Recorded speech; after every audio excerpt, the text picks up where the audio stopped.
Bonjour, chers amis de plusieurs continents, que la paix du Seigneur soit avec vous. Dans la langue des autres, on dit shalom, simplement. Et je prie que vous puissiez être attentifs du début jusqu'à la fin de cette note vocale ou de ce message qui vous a été envoyé certainement par quelqu'un qui vous aime, je dois l'affirmer. Que Dieu vous bénisse aujourd'hui. Je vais partager un message avec vous, mais avant, permettez-moi toujours de me présenter. Je suis votre ami, votre frère. Je suis leader, je suis missionnaire. Je m'appelle Stéis Madera et aujourd'hui, c'est un privilège pour moi de partager la parole de Dieu en guise soit d'enseignement, d'exhortation ou de prédication, dépendant de la façon dont vous l'écoutez, là où vous êtes. Et je crois, avant de le faire, que celle-ci va apporter une transformation. Parce que je fais partie de ceux qui croient que si la parole de Dieu ne peut plus transformer, alors n'allons pas chercher la transformation ailleurs. Elle n'existe guère. La transformation n'existe que sur la base de la parole du Créateur, du Dieu qui nous a créés, qui connaît notre cœur. Et que Dieu bénisse donc sa parole. Père, je veux te présenter les Écritures, ce message. Viens te glorifier simplement et que ton esprit soit à l'œuvre. Au nom de Jésus-Christ de Nazareth, nous avons ainsi prié et nous disons Amen. Amen. Aujourd'hui, je vais partager un message qui a pour thème « Entre la vie et la mort ». C'est une expression, vous le savez, qui est utilisée un peu partout. Oh, ça c'est une situation, tu es entre la vie et la mort ou quoi? Oh, voilà, je suis entre la vie et la mort pour décrire le danger. Mais là, je ne parle pas du danger, je parle des deux concepts de manière littérale, entre la vie et la mort. C'est-à-dire que tu es entre la vie et la mort chaque jour. C'est-à-dire que soit tu tends vers la vie ou tu vis, soit tu meurs. C'est deux options qui sont présentées à nous chaque jour que Dieu fait. Si je dois te dire quelque chose d'un peu choquant mais vrai, normalement, la nuit dernière, tu devais partir. Mais tu sais, je suis en train de réfléchir sur quelque chose de particulier. Parce que durant les semaines écoulées ou encore les jours écoulés, j'ai entendu énormément de nouvelles de décès. De décès autour de moi, autour de nous, des amis, des connaissances, des frères, des sœurs dans le Seigneur et peut-être avec qui on a un lien particulier, un lien de sang, une parenté, qui sont décédés. J'ai même encore regardé au journal, j'ai regardé dans les médias et j'ai vu encore des décès et des décès et des décès. Chaque jour, nous voyons cela. Le problème, c'est que on veut faire comme si ça ne faisait pas partie de la vie, on veut éviter ça. Et du coup, quand il y a un décès, c'est un événement particulier, c'est un événement où on doit mettre un environnement propice où tout doit être sain, où la musique même doit être la bonne musique, la musique du Seigneur, où tout doit être vraiment au point et bien cintré parce qu'il faut honorer le mort. Et on ne voit pas ça pendant la vie. Laissez-moi lire un passage qui va nous aider à comprendre ce qui nous arrive chaque jour. Parce que je me dis, qu'est-ce que la mort de quelqu'un qui croit au Seigneur? Parce que quand je vois les gens pleurer, quand je vois les gens se morfondre, c'est qui est tout à fait naturel. On est tous là, dans la même situation. Quand on perd un membre de famille, on doit pleurer, on doit être touché, attristé, à moins qu'on ait un cœur de pierre. Mais je lis la parole de Dieu dans Philippiens chapitre 1, verset 21. C'est un verset très court. Il est écrit « Car Christ est ma vie et la mort m'est un gain. » Christ est ma vie et la mort m'est un gain. Et donc je vais expliquer ce verset dans son contexte et peut-être un contexte élargi parce qu'il s'agit de Paul qui parle, il est dans une situation de captivité où sa vie est menacée et il montre au finish que quelle que soit la situation de sa vie, en fait, pour lui, vivre c'est Christ et mourir c'est une victoire, c'est ce qu'il dit. C'est ça le contexte écourté du verset. Mais je vais prendre un autre verset encore pour expliquer mieux ce verset-là, et à partir de là, nous allons voir ce qu'il en est. Je lis la parole de Dieu donc dans le livre de Psaume, chapitre 144, les versets 3 et 4. Il est écrit « Éternel, qu'est-ce que l'homme pour que tu le connaisses? le Fils de l'homme pour que tu prennes garde à lui. L'homme est semblable à un souffle. Ses jours sont comme l'ombre qui passe. Voilà l'homme. Voilà la définition de l'homme. On est là dans une définition un peu plus réelle de ce qu'est la vie de l'homme. L'homme, son existence. Alors je me disais, mais pourquoi? Qu'est-ce que veut dire la mort de quelqu'un qui croit même dans le Seigneur? Et on a vu, en général, est-ce que vous savez que dans nos familles, dans la vie de tous les jours, lorsque quelqu'un décède, la première question qu'on se pose, je ne sais pas pourquoi on le fait, mais c'est presque toujours la même chose. Et si vous ne le faites pas, vous pouvez donc attester que quelqu'un autour de vous l'a déjà fait, moi je l'ai déjà fait. La première question qu'on se pose quand quelqu'un décède, c'est, surtout quand il est jeune, c'est « Seigneur, qu'a-t-il fait ? Seigneur, pourquoi ?» C'est toujours le pourquoi. Le pourquoi, là, veut dire, mais Seigneur, il n'était pas temps. Seigneur, qu'a-t-il fait? Seigneur, est-ce qu'il y a eu un problème? Seigneur, parce qu'on se dit, la mort est toujours le fruit d'un problème. Et on pense bien parce que c'est une idée qui peut être expliquée à partir de la Bible. Car le salaire du péché, vous le savez, c'est la mort. C'est pourquoi on se dit, il y a forcément eu un problème. Mais la mort entière, la mort dans son concept simple, nous tous, on va y passer. Le problème, c'est qu'on se dit, mais pourquoi lui, pourquoi elle était bien, il était bien, pourquoi il n'y a que les bons qui meurent? La vraie question est la suivante. Pourquoi toi tu es vivant? Pourquoi tu t'es levé ce matin de bon pied? Pourquoi tu respires encore? Pourquoi tu ne t'es pas évanoui dans ton sommeil et parti hier nuit? C'est pourquoi je dis, toi et moi, dans notre sommeil, hier, normalement, on serait partis. La vraie question, c'est pourquoi tu vis encore? Pourquoi tu es toujours en vie? La bonne question, c'est pas, oh, pourquoi il est mort? Quand quelqu'un est mort, c'est terminé, il a fini son séjour. La vérité, c'est que toi et moi, on va partir. Il faut qu'on pense, qu'on réfléchisse sur le temps qui nous reste. La réponse, donc, dans le verset que nous avons lu, Christ est ma vie, la mort m'est un gain. Pour un enfant de Dieu, pour quelqu'un qui croit dans le Christ, sachez-le, pour lui, la mort est une victoire. Et ça, c'est un message difficile. Tu sais pourquoi? Parce que tu as du mal à croire aux paroles du Christ. Si tu n'as pas du mal à croire aux paroles du Christ, tu vas dire Amen. Mais si tu as du mal à croire aux paroles du Christ parce que tu as une petite vision, une petite mission, un petit futur, tu planifies faire ça d'ici 3 ans, d'ici 5 ans, qu'en est-il de tout si tout cela s'arrête? Le Christ est notre vie ou devrait être notre vie. Ainsi, s'il est notre vie, la mort est une victoire. La mort est un gain. La mort est un plus, pas un moins. La mort est positive, pas négative. Parce qu'elle ne vient que nous faire entrer dans le total accomplissement de ce à quoi le Seigneur nous appelle. C'est pourquoi la question c'est pourquoi tu vis? Pour quelle cause vis-tu? L'apôtre Paul, avant de dire que la mort est un gain pour lui, est un plus, il a d'abord dit, pour moi, vivre, c'est Christ. Dans d'autres versions, ça dit, pour moi, vivre, c'est Christ. Donc, Christ est ma vie. Vivre, c'est Christ. Pour toi, vivre, c'est quoi? C'est l'ambition? Vivre, c'est quoi? C'est l'argent? Vivre, c'est quoi? C'est le matériel? Vivre, c'est quoi? C'est l'accomplissement? Vivre, c'est quoi? C'est le mariage? C'est quoi? Les enfants? C'est quoi? Le voyage? C'est quoi? Le bonheur? Pour toi, vivre, c'est quoi? C'est pourquoi je ne m'étonne pas quand il y a un décès ou comment les gens se ruent vers ce que le mort a laissé, ce que le défunt a laissé. Les gens se ruent, les problèmes dans les familles, et vous savez de quoi je parle, ça se passe dans toutes nos familles.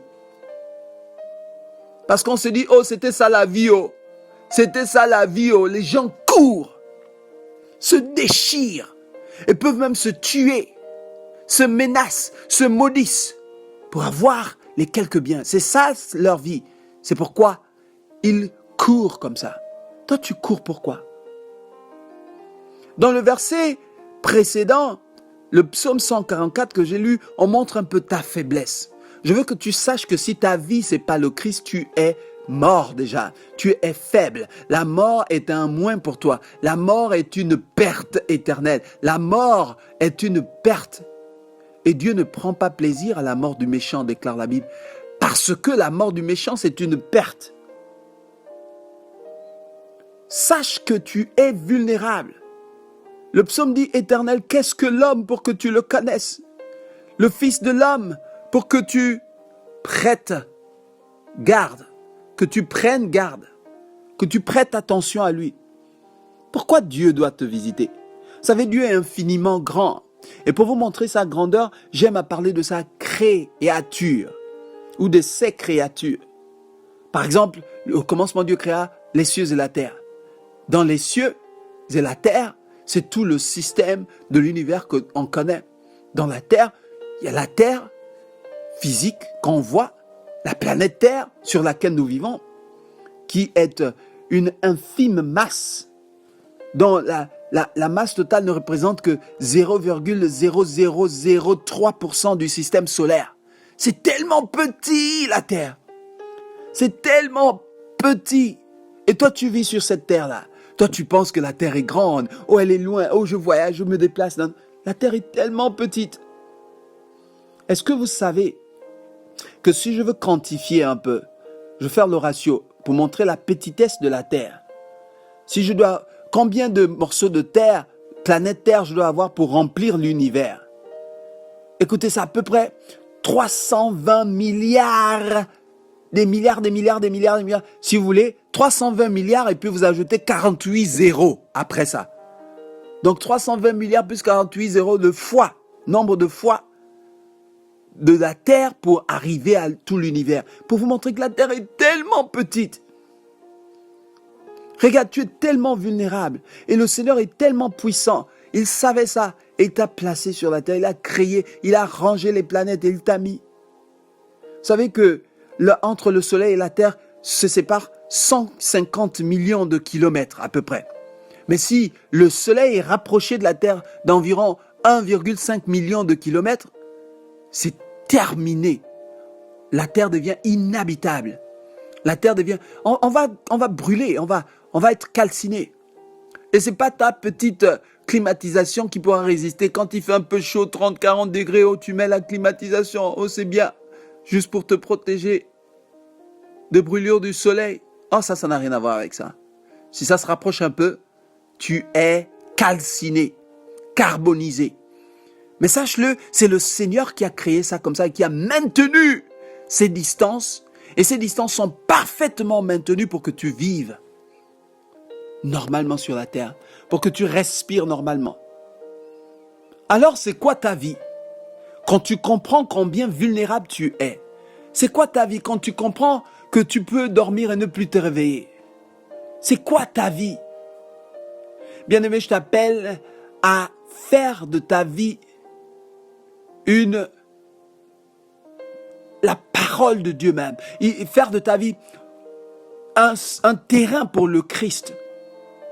Et dire que Christ est ma vie. Être capable de le déclarer comme l'apôtre Paul. Et dire Christ est ma vie. Et dire pour moi vivre c'est Christ. Au-delà de tes projets. Sache que comment tu peux vivre en Christ. Aujourd'hui, je m'adresse pas seulement à ceux qui ne connaissent pas le Christ, mais aussi à ceux qui connaissent le Christ. Parce que même dans nos églises, nous avons échoué. Désormais, nous avons échoué parce que nous avons substitué la parole de Dieu avec autre chose. Nous avons substitué la raison fondamentale pour laquelle nous sommes sauvés à une raison accessoire. Quelque chose d'autre. C'est pourquoi les messages que vous entendez aujourd'hui à l'église sur l'habillement ou la percée ou la prospérité ou le mariage ou ceci, des messages qui pilulent aujourd'hui partout. On les écoute et on a l'impression que vraiment l'église s'est infantilisée. Il n'y a plus rien. Il y a même des gens qui sont résolus, j'en ai rencontré plusieurs, qui sont résolus à ne plus aller à l'église. en disant, mais je vais aller à l'église, pourquoi? On prêche sur le mariage, je suis marié. On prêche sur l'argent, j'ai de l'argent. On prêche sur la femme, j'ai la femme. On prêche sur le voyage, moi je voyage tout le temps. Toutes les 3 semaines, je suis toujours en 2 avions. Et je vais aller à l'église, pourquoi? Voilà, chers frères et sœurs, mesdames et messieurs, comment l'église, ou ce à quoi l'église a été réduite. À parler des petites choses, des petites percées. Mais sachez que tout cela s'arrête quand la mort frappe au cœur de ta porte, à la porte de ton cœur. Si c'était la nuit dernière, tu partais, c'est terminé. Il n'y a plus rien à penser sur un projet de dans 3 ans, etc. C'est terminé. C'est pourquoi tu dois être sage. Tu dois apprendre à prier comme le psalmiste dans Psaume 139, 23, 24. C'est quelqu'un qui connaissait Dieu, qui savait qu'il pouvait être dans l'erreur, qui savait qu'il pouvait être dans l'église. Et puis, on a commencé avec le vrai message du ciel, la vie éternelle, le Christ crucifié, le salut des âmes, la transformation du cœur, la vie qui honore Dieu. Et maintenant, on a changé petit à petit. Les messages ont été dilués, ont été modifiés petit à petit à cause de certains dons, certaines pressions, la pression des gens, la pression du peuple. Toi, ta vie, c'est maintenant l'église. Si tu m'écoutes et ta vie, c'est l'église, tu dois te repentir maintenant. Ta vie doit être Christ, la personne de Christ, pas l'église. Toi, peut-être que tu m'écoutes, ta vie, c'est le pasteur. Oh, tu es tellement fidèle à ton pasteur que tout ce qu'il te demande de faire, tu fais. Parfois même au détriment de ta famille, de ton époux, de ton épouse, de tes enfants. Parfois même au détriment de tes tâches de la maison. Tu n'apprends pas bien, mais tu fais tout ce que le pasteur te dit. Oh, malédiction. Il faut que tu arrêtes, que tu reviennes à tes pas, que tu reviennes à ton premier amour, que tu te répandes devant le Seigneur. Parce que ta vie, c'est pas le pasteur, ta vie, c'est Christ. Ta vie, c'est Jésus-Christ de Nazareth. Et si ta vie, c'est Jésus-Christ de Nazareth, tu ne vas pas mourir dans la confusion. Tu ne vas pas être surpris lorsque la mort arrive, quelle que soit la situation. Le psalmiste avait compris cela et il s'est remis en question. Est-ce que toi, tu te remets en question?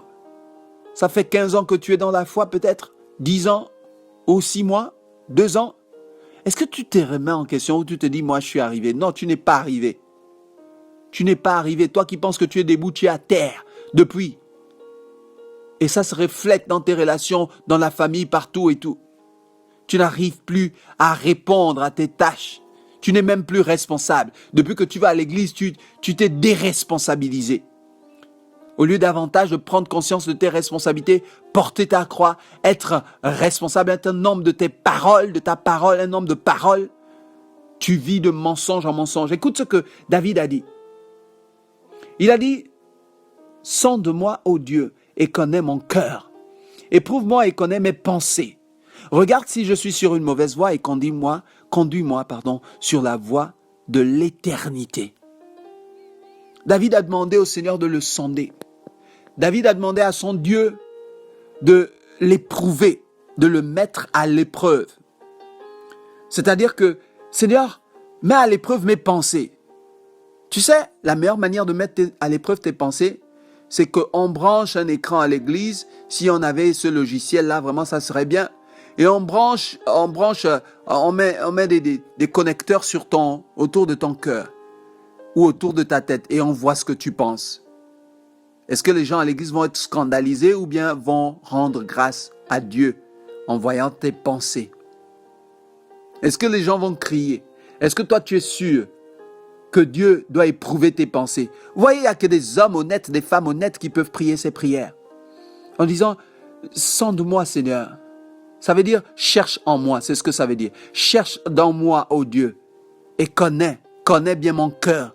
Regarde, si mon cœur est mauvais, connais-le. Et pourquoi il le cherche? Si c'est mauvais et qu'il le connaisse, je vais me repentir. Je vais me repentir. Toi, depuis que tu vis ta vie chrétienne, on ne peut même pas te dire que mon frère, là tu marches mal. Là tu déconnes. Ma soeur, là tu as fait faux pas. Là tu es à côté, là tu déconnes. Reviens à tes pas. Toi, on ne peut pas te dire ça dès qu'on te dit tu changes d'église. Toi, tu es trop forte. Tu es un frère. Toi, tu es assis dans la parole. Tu es un frère, tu maîtrises la parole. Donc, on ne peut pas te reprocher de quoi que ce soit. Tu es irréprochable. Dès qu'on te dit que tu as déconné là, dès qu'on te dit que tu n'as pas bien fait, c'est suffisant pour que tu prennes tes clics et tes claques, que tu t'en vas chercher quoi? Une autre assemblée, un autre endroit où on ne va pas te dire que là tu as mal fait. Là, on va te dire que tu as bien. Oh, la soeur est bien. Oh, le frère là est bien. Tu le vois. Et là, tu es assis et tu es content. Tu te fais bercer dans le sens du poil et ça prend 5-10 ans. Et après, tu es surpris. Matthieu 7 le déclare. Ce ne sont pas tous ceux qui disent Seigneur, Seigneur qui entreront dans le royaume des cieux, mais seuls ceux qui font la volonté de mon Père qui est dans les cieux. Au dernier jour, certains diront Seigneur, n'avons-nous pas fait ceci? N'avons-nous pas fait cela? Et si vous lisez bien ce passage, ça ne parle pas de ne nous sommes-nous pas repentis? Ça ne dit pas ça. Ça se dit ne nous sommes-nous pas repentis? C'est pas ce que ça dit. Ça dit n'avons-nous pas chassé les démons? N'avons-nous pas fait ceci? Non, les miracles, c'est toujours les miracles. Quand vous voyez une congrégation, une assemblée, une retrouvaille, une réunion qui, jour après jour, semaine après semaine, mois après mois, met l'accent sur des miracles, les miracles et les miracles, ça veut dire que le Christ a été rejeté. Le Christ faisait des miracles, mais écoutez bien ce qui sort de sa bouche. Jamais il ne mettait l'accent sur les miracles. Il mettait l'accent sur le royaume. Il mettait l'accent sur ton cœur qui doit changer, qui doit être transformé. Il dit que ce qui souille, c'est pas ce qui entre en toi, mais ce qui sort de toi. Au cas où toi tu m'écoutes et tu penses que oh toi tu es saint parce que tu ne manges pas ceci, oh tu ne manges pas cela, c'est pas ça qui souille. C'est ce qui sort de ton cœur, c'est ce qui sort de tes pensées qui te souille. Et toi, ce qui sort de toi, c'est grave. Mais tu crois toujours au miracle, tu es toujours bercé par le miracle. Ce n'est pas le miracle qui amène au ciel. Tu n'auras aucun miracle. Le seul miracle que tu auras, c'est celui de te repentir. Et ça, c'est si tu fais face à la vérité qui t'a franchi. Sache-le, mon frère. Tu as besoin que le Seigneur te sente, te cherche, t'éprouve. Et tu as besoin, enfin, que le Seigneur regarde si tu es sur une mauvaise voie, afin que tu puisses répondre en disant, oui Seigneur, je suis sur une mauvaise voie. Je reconnais que ma vie chrétienne est stagnante, que mes oreilles sont fermées avec de la cire spirituelle et je n'écoute pas ce qu'on me dit. Même la parole de Dieu les dimanches après église, si je demande tout à l'heure à quelqu'un, qu'est-ce qu'on a prêché? De quoi a-t-on parlé à l'église? Le dimanche passé, c'est trop demandé. C'est trop demandé. Il va te dire quoi? Oh, le Seigneur est bon. Tu ne vois pas que ta vie n'avance pas? Tu ne vois pas que tu as besoin de t'arrêter et prier comme David et dire, regarde dans mon cœur, Seigneur. Et je vois que, effectivement, tu me montres que je suis sur une mauvaise voie. Conduis-moi, s'il te plaît, sur la voie de l'éternité. Et c'est là où tout commence. C'est là où la vraie vie commence. Si tu n'embrasses pas la voie de l'éternité pendant que tu vis, tu es dans la mort spirituelle. Et cette mort spirituelle va bientôt devenir physique. Et quand tu pars, c'est terminé. Et lorsque tu vas partir, on aura beau mettre toutes les musiques, ça ne va pas changer ta destinée. Ce qui peut changer ta destinée, c'est ta réaction maintenant, ta foi dans le Christ, le fait d'accepter ta condition. Tu es vulnérable, tu n'es rien. La Bible déclare ce que j'ai lu dans Psaume 144, que l'homme est semblable à un souffle. Un souffle, voilà, j'ai soufflé, c'est ça la vie d'un homme. C'est terminé. Quand ce souffle-là, quand tu expires, c'est terminé. On ne peut plus rien faire pour toi. Que tes jours sont semblables à l'ombre qui passe. Voilà, l'ombre est passée. C'est ça tes jours. C'est ça tes jours, tous tes jours dans la vie. Oh, tu peux être puissant. Oh, tu peux faire des grandes choses. On a entendu parler des grands. Oh, Mandela. Oh, Bob Marley. Oh, Michael Jackson. Oh, tous les grands de cette terre dont on a entendu parler, qui ont influencé la terre. Oh, les grands présidents. Oh, les Mobutu, les grands présidents. Omar Bongo, les grands présidents. Oh, les présidents des grandes nations. Staline. Oui, des grands présidents. Des très grands présidents. Gandhi. Des grands leaders. Où sont-ils aujourd'hui? L'ombre. C'est passé. Le souffle. Ils ne sont plus. Et vous savez, Ce qui reste, c'est si ce qu'ils ont fait a une valeur éternelle. Si ça n'a pas une valeur éternelle, c'est rapidement oublié. Si ça a une valeur éternelle, ceux qui restent sont l'héritage. Vous savez, ton héritage éternel, c'est ce que tu as posé comme décision pour influencer des gens qui étaient sous les ténèbres et qui sont venus à la lumière. J'ai dit aux enfants de Dieu que peut-être que toi tu m'écoutes et tu te dis mais moi je ne suis pas un pasteur et tout. J'ai posé la question à des gens, je dis mais entre un pasteur, un mécanicien, un avocat et un chauffeur, qui sert le Seigneur? Qui a un appel? Les gens m'ont dit pasteur, c'est un appel. Mécanicien, chauffeur, policier, ça c'est pas un appel, c'est juste un métier. Ah bon? Je dis ah bon? J'étais étonné. Laisse-moi rectifier quelque chose à partir de maintenant. Tu peux être policier et c'est un appel. Tu peux être mécanicien et c'est un appel. C'est pourquoi tout le monde veut devenir pasteur. Et il y a un tohu-bohu, une confusion dans l'église maintenant. Toi, tu n'as pas l'appel pour devenir pasteur et tu veux être pasteur. Tu es en train de mettre le foufou dans la vie des gens. Et tu crées le scandale. Toi, tu es peut-être un bon poète. C'est pas parce que tu fais bien les poésies que tu seras pasteur, forcément. Non, mais je veux te dire que tu peux avoir l'appel d'être policier, pourvu qu'il y ait une valeur éternelle à cet appel. Tu ne seras jamais comme les autres policiers. Les autres policiers cherchent à être soudoyés, à prendre de l'argent, à faire ceci. Toi, tu ne le fais pas. Parce que l'appel, une des définitions de l'appel, c'est que tu ne le fais pas pour de l'argent. C'est que tu peux même le faire quand tu ne travailles pas normalement, c'est-à-dire à tes heures de repos. Tu peux le faire naturellement. C'est ça ton appel. Un autre trait de l'appel, c'est que ça vise toujours à la transformation des êtres humains. Et maintenant, une autre définition de l'appel, ça a une portée spirituelle éternelle. C'est-à-dire que la fin, c'est toujours d'amener les gens à être transformés éternellement, à quitter des ténèbres à la lumière. Oh, j'ai raconté tout à l'heure l'histoire d'un de mes mécaniciens qui venait à chaque fois réparer mon véhicule. Et quand il venait, je lui parlais de la parole de Dieu, il me dit, oh non, il vient d'un pays où il y a beaucoup de ça, il y a beaucoup d'églises et tout, c'est un grand pays, le plus grand d'Afrique, vous le connaissez, le plus peuplé. Beaucoup d'églises, lui, vraiment, c'est pas son truc. Et puis un jour, puisque je continuais de lui prêcher la parole de Dieu, un jour, il a été admis à l'hôpital, il a fait une attaque cardiaque, il se retrouvait à l'hôpital, et puis après, pendant qu'il était sous oxygène, il a eu le temps d'enlever le masque à oxygène pour dire à son frère, regarde sur mon téléphone, il y a un numéro là, c'est écrit missionnaire à côté. C'est écrit missionnaire. Et puis, son frère m'a appelé. Et je suis allé à l'hôpital. Bref, pour couper court, je l'ai regardé. J'ai prié pour lui. Je l'ai fait accepter le Seigneur. Je l'ai conduit à accepter le Seigneur, à marcher pour le Seigneur. Mais j'ai prié aussi pour sa guérison. Et alors qu'il ne pouvait pas respirer sans masque à oxygène, quand je suis parti de l'hôpital, quelques heures plus tard, on l'a débranché.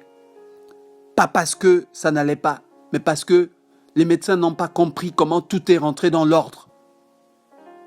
Il n'avait plus de trou dans le cœur, ce qu'on avait vu, parce que son cœur palpitait.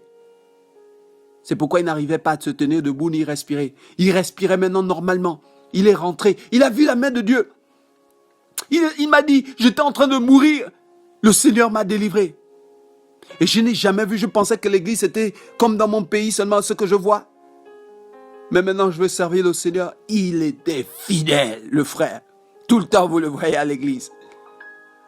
Ouais, je veux que tu saches que il faut qu'il y ait une valeur éternelle dans ce que tu fais. Et moi, maintenant, ma question, c'est que si je retourne les rôles et que moi, j'étais son mécanicien, que je venais réparer ses voitures à chaque fois, je devais faire la même chose. Tu peux être un mécanicien et c'est ton appel. Tu utilises la mécanique avec excellence pour que les gens soient curieux et demandent qu'est-ce qui se passe dans ta vie. Et là, tu présentes l'évangile. Tu peux être un avocat. Tu utilises avec équité ton travail pour influencer et amener les gens au Seigneur. Tu peux être un policier. Les gens vont s'arrêter, les taximans, ils vont te dire, mais tu es quel policier? Toi, tu prends jamais de l'argent. Qu'est-ce qui se passe dans ta vie? Montre-moi ce que tu fais. Tu leur montreras le Christ. Tu vois, tu peux être tout ce que tu es, même si tu n'es pas pasteur, et toujours faire les choses avec la valeur éternelle. N'oublie pas d'inclure cette valeur-là. Et ce n'est pas une valeur que tu mets au milieu d'autres. C'est la valeur par excellence. On vit pour Christ. C'est pourquoi Paul a compris cela. Il a dit, car Christ est ma vie. Il a dit, pour moi, vivre, c'est Christ. Quel que soit ton travail, même si tu es dessinateur, sache que si tu vis pour Christ, la mort sera une victoire pour toi. Une fois tu meurs, c'est pour glorifier davantage le Seigneur. Pendant que tu as envie, c'est Christ qui est l'objet de ta vie. Tes interactions chaque jour, tes œuvres, tes accomplissements, tes célébrations, ta réussite. Je pense à ceux qui ont eu le bac, le BPC et le brevet d'études, le CEP. Tu réussis pourquoi? Tu apprends pourquoi? Pour glorifier le Seigneur. Dis aux gens qui a fait ça pour toi, c'est pas ton intelligence. Sinon, hier nuit, tu devais mourir. Normalement, comme ceux qui sont partis. Mais si tu vis encore, sois sage. Utilise le temps que tu as pendant que tu ne sais pas quand tu vas partir pour dire aux gens la valeur éternelle.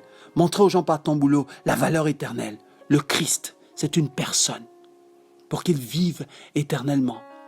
Non seulement sur terre, mais même quand ils mourront. Ce message n'est peut-être pas populaire, mais il est pour toi. Entre la vie et la mort, choisis la vie et vis éternellement. Que Dieu vous bénisse. Amen.